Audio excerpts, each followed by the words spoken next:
The best lifestyle after retirement, the 3-7 rule.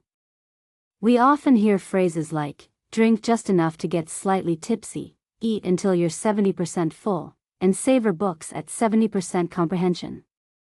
Clearly, the 3-7 rule applies to many aspects of life. For retirees who want to live better, it's important to deeply understand and practice this rule, finding balance in life's various dimensions. 1. With your children, 30% affection, 70% independence. Writer Wang Qiujun once shared a story about her friend's method for taking care of plants. Her friend used very little water, leaving a large portion of the plant's roots exposed. When asked why she didn't water more, her friend explained, "Too much water will drown the plants." The same goes for raising fish. If the water is too full, the fish will jump out, and that's disastrous. This principle applies to parenting as well. Many retired parents worry endlessly about their children, often giving them money or covering their mortgage and car loans. While this is done out of love, it can lead to unintended consequences: children becoming lazy or overly reliant on their parents. Worse, in families with multiple children, such behavior can stir up conflicts and dissatisfaction. Parents should only provide minimal support, just enough to give their children a boost. The other 70% of their journey is for the children to navigate on their own. Occasional check-ins and conversations are sufficient. There's no need to constantly inquire about every detail of their lives. When children are independent, parents can finally relax and enjoy their own lives. Letting go is a long-term strategy that benefits both parents and children. 2. With outsiders, 30% calculation, 70% letting go. After retirement, many wonder whether to maintain connections with former colleagues or attend social gatherings. Should you continue nurturing friendships with certain relatives? Some suggest practicing detachment and living a solitary life, but is that really the best option? In reality, complete isolation isn't feasible for most people, and being overly social can lead to conflicts. After all, not everyone will share your values or accommodate your preferences. Disagreements may arise with neighbors or friends you spend time with, such as those you play mahjong or dance with.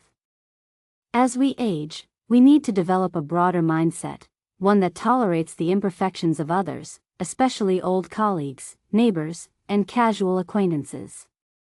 Let past grievances go and allow friendships to settle into a more relaxed, everyday state. Only when your personal interests are directly threatened should you take a firmer stance, standing up for yourself to avoid being taken advantage of. 3. With money, 30% pursuit, 70% contentment. After retirement, if you're healthy and have the desire to work, you may consider re-employment. However, being older can limit your opportunities. Some employers may doubt your abilities or prefer younger workers. If you find it difficult to rejoin the workforce, you might explore freelancing or part-time work, but finding a niche at this stage can be challenging. You may not be keen on taking low-paying jobs like dishwashing or cleaning. On top of that, comparing your pension with others who receive more can create frustration. At this point in life, it's important to moderate your desire for wealth. Whether your pension is high or low, strive for contentment with what you have. Pursue financial gain lightly, without becoming obsessed, and you'll find that happiness follows. Many retirees engage in hobbies like creating content on social media, earning small amounts of money but enjoying the process. When you stop chasing after money with a sense of urgency, a sense of ease emerges, and you're no longer burdened by financial concerns. Embrace the idea of letting go and you'll gain more than you lose. 4. With relatives and friends, 30% help, 70% refusal. It's natural to reconnect with relatives and friends after retirement, keeping relationships alive by attending social events like weddings or funerals. Building and maintaining these connections creates a mutual support system. However, as a retiree, you may find yourself in a better financial position than others, which could lead to more frequent requests for help. Perhaps a relative asks for advice on buying a house or borrowing money. While helping others brings satisfaction, overextending yourself can lead to frustration, especially when loans aren't repaid on time. Some friends might still be working and look to you for assistance in advancing their careers, asking you to leverage your past connections. However, as time passes, your influence may wane, and your financial resources are now more important for your own well-being. As the writer Melrose Sain said, loving someone means helping them return to themselves, to become more fully who they are. The best help is guiding others to become self-reliant. Learn to say no when necessary to avoid overburdening yourself. 5. In life, balance space and freedom. Lin Yutang once said, "When you look at the clouds in the sky, you realize that life shouldn't be too crowded, it should leave some room."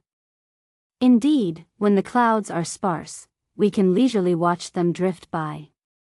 But when dark clouds gather, we must quickly seek shelter to avoid the storm. To live a fulfilling life, it's essential to maintain a sense of ease. Leave room for yourself and for those around you to grow. Any relationship or pursuit taken to the extreme becomes a form of bondage.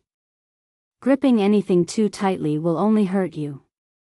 Remember, balance is the key to a peaceful and fulfilling retirement. Let us embrace this wisdom together.